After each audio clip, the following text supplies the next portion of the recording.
Red flag இன் அ boys, red flag இன் அ girls, இப்படிலாம் நம்ம வந்து வீடியோ பார்த்து தெரிஞ்சுப்போம். அதாவது பையன் கிட்ட என்னென்னலாம் ரெட் ஃபிளாக், அதே மாதிரி ஒரு பொண்ணு கிட்ட என்னென்னலாம் ரெட் ஃபிளாக்னு நம்ம வந்து வீடியோ பார்த்து தெரிஞ்சுப்போம். ஆனா என்னைக்காச்சும் நம்ம கிட்ட என்னென்ன ரெட் ஃபிளாக்ஸ் இருக்குன்னு நம்ம தெரிஞ்சிருக்கோமா?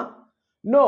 நம்ம வந்து நம்ம கிட்ட என்ன ரெட் ஃபிளாக்ஸ் இருக்குன்னு நம்ம வந்து பார்க்கவே மாட்டோம். நம்ம அதெல்லாம் பார்த்தா மட்டும்தான் ஆப்போசிட்ல இருக்கிற பர்சன் நம்மள பார்ப்பாங்களா, அவங்களுக்கு நம்ம ரெட் ஃபிளாகா தெரிய மாட்டோம். அதாவது ரெட் ஃபிளாக்னா நம்ம வந்து ஒரு டேஞ்சரஸா தெரிய மாட்டோம் அந்த பர்சனுக்கு. ஸோ நம்ம கிட்ட என்னென்ன ரெட் ஃபிளாக்ஸ் இருக்குன்றத நீங்க தெரிஞ்சுக்கணும்னு நினைச்சீங்கன்னா எல்லாருக்குமே டிஃபர் ஆகும். ஆனா மோஸ்ட்லி இது வந்து இந்த காமனான ரெட் ஃபிளாக்ஸ் எல்லார்கிட்டயுமே இருக்கும். இந்த ரெட் ஃபிளாக்ஸை நம்ம கண்டுபிடிச்சு நம்ம சேஞ்ச் பண்ண போறோம் இந்த வீடியோல. ஸோ உங்களுக்கு நீடடா இருந்தா இந்த வீடியோவை நீங்க வந்து ஃபுல்லா பார்க்கலாம். Let's go to the video. நீங்க சேனலுக்கு நியூ வந்தீங்கன்னா come on man, subscribe button கீழே இருக்கு. வீடியோ முடிஞ்சோடனே நீங்களே பண்ணிடுவீங்க. Let's go to the video. First biggest red flag நம்ம கிட்ட என்ன இருக்குன்னா, நம்ம வந்து மற்றவங்களோட ஒப்பீனியன்ஸை வந்து ரொம்பவே வந்து கேர் பண்ணுவோம். அதாவது நம்ம ஏதாச்சும் ஒரு விஷயம் பண்ணணும்னு நினைக்கும் போது நம்ம என்ன பண்ணுவோம்னா, மற்றவங்கள எல்லாரோட ஒப்பீனியன்ஸும் வந்து கன்சிடர் பண்ணுவோம். அதுக்கப்புறமா தான் அந்த விஷயத்த பண்ணலாமா அப்படின்றதே நம்ம வந்து யோசிப்போம். ஆனால் நமக்கு ஏதாச்சும் ஒரு விஷயம் பண்ணணும்னு தோணுச்சுன்னா நம்ம வந்து மற்றவங்களோட ஒப்பீனியன்ஸ்க்காகலாம் வெயிட் பண்ணக்கூடாது. நம்ம வந்து அந்த விஷயத்த பண்ணி இன்னும் சில பேர் வந்து ஏதாச்சும் ஒரு விஷயம் பண்ணணும்னு நினைப்பாங்க. ஆனால் அந்த விஷயத்த பண்ணால் மற்றவங்க வந்து நம்மளை கலாய்ப்பாங்க, மற்றவங்க வந்து நம்மளை தப்பாக பேசுவாங்கன்னு சொல்லிட்டு இந்த விஷயத்தை எதையுமே வந்து ட்ரை கூட பண்ண மாட்டாங்க.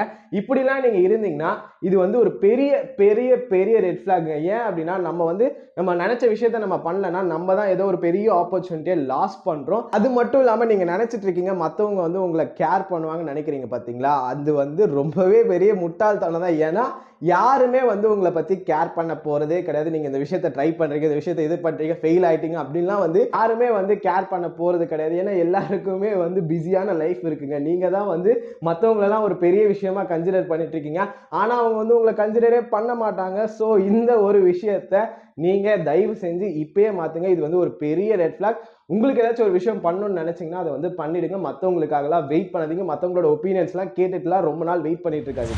செகண்ட் ரெட் ஃபிளாக் நம்ம கிட்ட என்ன இருக்குன்னா, நீங்க வந்து ஒரு ரிலேஷன்ஷிப்ல இருக்கீங்கன்னா உங்களோட பார்ட்னரை வந்து நீங்க ரொம்பவே கண்ட்ரோல் பண்றீங்க, நீங்க அவங்க மேல ரொம்பவே இன்செக்யூர்டாலாம் ஃபீல் பண்ணீங்கன்னா இது இருக்கிறதுலே வந்து இதுதாங்க ஒரு பெரிய ரெட் ஃபிளாக். ஏன்னா நிறைய பேர் வந்து அவங்களோட பார்ட்னரை ரொம்பவே வந்து கண்ட்ரோல் பண்றாங்க. பிளஸ் வந்து அவங்க மேல ஒரு ட்ரஸ்டே இல்லாம இன்செக்யூர்டா வந்து ஃபீல் பண்றாங்க. நிறைய பேரை நம்மளே பார்த்துருப்போம். நீங்க வந்து எங்கேயாச்சும் அவங்களோட பார்ட்னர் எங்கேயாச்சும் வெளியே போகணும்னு நினைச்சா இவங்க கிட்ட இன்ஃபார்ம் பண்ணிட்டு போகணும், இந்த டைமுக்கு தான் போகணும், நீ இந்த பர்சன் கூட தான் போகணும், இந்த பர்சன் கூடலாம் நீ போகக்கூடாதுன்னு ரொம்ப வந்து அந்த ஒரு பர்சனை வந்து ரொம்பவே வந்து அவங்க கண்ட்ரோல் பண்றாங்க. இப்படி நீங்க இருந்தீங்கன்னு வச்சுக்கோங்களேன், தயவு செஞ்சு சொல்றேன் இப்பயே வந்து நீங்க வந்து இதை ஸ்டாப் பண்ணீங்க. ஏன்னா இந்த மாதிரி ஒரு பர்சனா நீங்க இருந்தீங்கன்னா கண்டிப்பா உங்களோட ரிலேஷன்ஷிப் வந்து பிரேக் தான் ஆகும். ஏன்னா எல்லாருக்குமே வந்து ஒரு ஃப்ரீடம் வேணும். யாராச்சும் உங்களை கண்ட்ரோல் பண்ணா உங்களுக்கு பிடிக்காது. அதே மாதிரி தான் நீங்க வந்து உங்களோட பார்ட்னரை கண்ட்ரோல் பண்ணீங்கன்னா அவங்களுக்கு பிடிக்காது. ரிலேஷன்ஷிப்ன்றதே வந்து ஒரு ட்ரஸ்ட் தாங்க. நீங்க வந்து அவங்க மேல ட்ரஸ்ட் வைக்கணும், அவங்க வந்து உங்க மேல ட்ரஸ்ட் வைக்கணும். ஸோ உங்களோட ட்ரஸ்ட்ல தான் ரிலேஷன்ஷிப் இருக்கும். ஸோ நீங்க வந்து இந்த மாதிரி கண்ட்ரோல்லாம் பண்ணிட்டு இருந்தீங்கன்னா டெஃபினட்டா உங்களோட ரிலேஷன்ஷிப் பிரேக் ஆகும். இதுவே வந்து உங்களுக்கு ஒரு பெரிய ரெட் ஃபிளாக். இது உங்ககிட்ட இருந்துச்சுன்னா, நீங்க இந்த மாதிரி ஒரு கண்ட்ரோலிங் ஃப்ரீக்கா இருக்கீங்களா, அது வந்து மென்னு மட்டும்தான் அந்த கண்ட்ரோலிங்லாம் கிடையாது, உமனுமே வந்து நிறைய இடத்துல பாய்ஸை கண்ட்ரோல் பண்றாங்க. ஸோ இது ரெண்டுமே நீங்க ரெண்டு பேருமே வந்து இதை வந்து ஸ்டாப் பண்ண உங்ககிட்ட இருந்துச்சுன்னா. தேர்ட் ரெட் ஃபிளாக் நம்ம கிட்ட என்ன இருக்குன்னா, நம்ம வந்து ஏதாச்சும் ஒரு மிஸ்டேக் பண்ணிட்டோம்னா அந்த மிஸ்டேக்கை நம்மளால வந்து அக்செப்டே பண்ண முடியாது. நம்ம ஏதாச்சும் ஒரு மிஸ்டேக் பண்ணோம்னா அந்த மிஸ்டேக்கை நான் பண்ணல, எப்படி வந்து மற்றவங்க மேல அந்த வழியை போறது அப்படின்னு சொல்லிட்டு தான் நம்ம யோசிச்சு இன்னுமுமே வந்து நம்ம ஏதாச்சும் ஒரு மிஸ்டேக் பண்ணும்போது அவன் பண்ணா நான் பண்ணல அப்படின்ற மாதிரி இன்னுமுமே நம்ம வந்து அந்த ஸ்கூல் இதுலயே இருக்கோம். ஸோ இப்படி நீங்க இருந்தீங்கன்னா இதை வந்து அவாய்ட் பண்ணீங்கன்னா, நம்ம வந்து ஏதாச்சும் ஒரு மிஸ்டேக் பண்ணிட்டோம்னா நம்ம வந்து அதை அக்செப்ட் பண்ற அளவுக்கு நமக்கு தைரியம் வேணும். நம்ம வந்து அக்செப்ட் பண்ணணும். கண்டிப்பா நம்ம மேலதான் தப்பு இருக்குன்னா நம்ம வந்து அக்செப்ட் பண்றதுல தப்பே கிடையாது. யாருமே வந்து உங்க தலையை பிடிச்சி நெரிக்க போறதுதான் கிடையாது. நம்ம ஏதாச்சும் ஒரு மிஸ்டேக் பண்றோம்னா அதை வந்து யார் அக்செப்ட் பண்றாங்களோ அவங்களுக்கு தாங்க வந்து லெவல் ஆஃப் கான்ஃபிடன்ஸ் இன்க்ரீஸ் ஆகும். லெவல் ஆஃப் அதுக்கப்புறமா அவங்களுக்கு ரெஸ்பெக்ட் கிடைக்கும். ஆனால் நம்ம மிஸ்டேக் பண்ணலன்னு சொல்லிட்டு அவங்களா கண்டுபிடிச்சாங்கன்னா நம்ம மேல இருக்கிற ரெஸ்பெக்ட் எல்லாமே வந்து கீழே போயிடும். அதனாலதான் சொல்றேன், நீங்க ஏதாச்சும் ஒரு மிஸ்டேக் பண்ணிட்டீங்கன்னா அதை வந்து அக்செப்ட் பண்ணுங்க. நான் பண்ணேன் அப்படின்னு வந்து தைரியமா சொன்னீங்கனாலே உங்களோட ரெஸ்பெக்ட் வேற லெவல்ல இன்க்ரீஸ் ஆகும். அதனால இந்த ஒரு ரெட் ஃபிளாக் உங்ககிட்ட இருக்கு, அதாவது நான் வந்து மிஸ்டேக் பண்ணி அதை நான் அக்செப்ட் பண்ண மாட்டேன்னு இருந்தீங்கன்னா இதை தயவு செஞ்சு சேஞ்ச் பண்ணுங்க. எந்த ஒரு பர்சனுக்குமே வந்து உங்களை பிடிக்கவே பிடிக்காது. நீங்க வந்து இப்படி இருந்தீங்கன்னா ஒரு பண்ண மிஸ்டேக்கை அக்செப்ட் பண்றதுக்கு கண்டிப்பா தெரிஞ்சிருக்கணும். ஃபோர்த் ரெட் ஃபிளாக் நிறைய பேர்கிட்ட இது இருக்கு. அதாவது மற்றவங்க லைஃப்ல ஜெயிச்சா இவங்களுக்கு வந்து பொறாமப்படுவாங்க, கோவப்படுவாங்க, அவங்க ஜெயிச்சிட்டாங்களேன்னு சொல்லி வந்து ஃபீல் பண்ணுவாங்க. இந்த ஒரு பர்சனா நீங்க இருந்தீங்கன்னா கமான் மேன், நீங்க தயவு செஞ்சு இதை வந்து மாத்துங்க. ஏன்னா மற்றவங்க ஜெயிச்சா சந்தோஷப்படணும். மற்றவங்க ஜெயிக்கும் போது நம்ம சந்தோஷப்பட்டாதான் நம்ம ஜெயிக்கும் போது மற்றவங்க சந்தோஷப்படுவாங்க. இல்லை நம்மளாலே ஃபர்ஸ்ட் ஜெயிக்கவே முடியும். நம்ம வந்து மற்றவங்க ஜெயிக்கிற எல்லாத்துக்குமே நம்ம வந்து அப்படியே பொறாமப்பட்டுட்டு இருந்தோம் அப்படிலாம் இருந்தோம்னா டெஃபினட்டா நம்மளோட லைஃப்ல நம்ம எந்த ஒரு விஷயத்துலையுமே ஜெயிக்க முடியாது. அதனால நீங்க இப்படி ஒரு பர்சனா இருந்தீங்கன்னா இதுதான் இருக்கிறதுலே எனக்கு தெரிஞ்ச பிக்கஸ்ட் ரெட் ஃபிளாக் உங்ககிட்ட இருக்கு.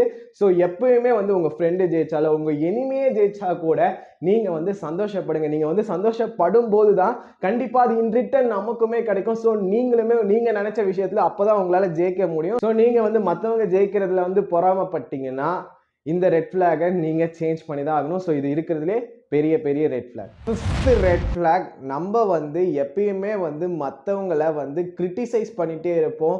அவங்கள பத்தி குறை சொல்லிட்டே இருக்கிற ஒரு பர்சனா நீங்க இருந்தீங்கன்னா கமான் மேன், இதுவுமே ரெட் ஃபிளாக் தான். உங்களுக்கே தெரியும் நம்ம எப்பயுமே வந்து இன்னொரு பர்சன், அது வந்து யாரா வேணாலும் இருக்கலாம், ஸ்ட்ரேஞ்சரா இருக்கலாம், இல்லை உங்களோட ஃப்ரெண்டா இருக்கலாம், இல்லை உங்களோட பார்ட்னரா இருக்கலாம், யாரா வேணாலுமே இருக்கலாம்.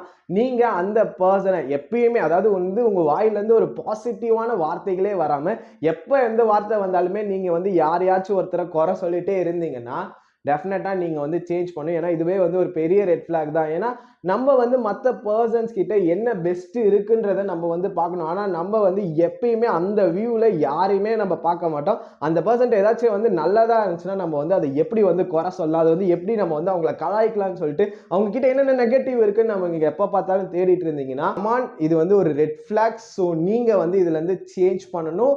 நம்ம எப்பயுமே மற்றவங்க கிட்ட என்ன பெஸ்ட் இருக்கோ அதை தான் நம்ம வந்து பார்க்கணும். ஸோ அப்போதான் வந்து நம்ம எப்பயுமே லைஃப்ல பாசிட்டிவா இருக்க முடியும். ஸோ நீங்க எப்படி இருந்தீங்கன்னா இதையும் வந்து சேஞ்ச் பண்ணுங்க. இந்த வீடியோவை நம்ம வந்து இதோட வந்து முடிச்சுக்கலாம். இந்த 5 ரெட் ஃபிளாக்ஸ் ஆக்சுவலி ஒரு பர்சன் கிட்ட இருந்துச்சுன்னா நம்ம வந்து கண்டிப்பா இதை வந்து நம்ம சேஞ்ச் பண்ணணும். ஸோ உங்ககிட்ட இருந்துச்சுன்னா நீங்க வந்து சேஞ்ச் பண்ணுங்க. உங்ககிட்ட இந்த 5 ரெட் ஃபிளாகுமே இல்லைன்னா நீங்க வேற லெவல் மேன்.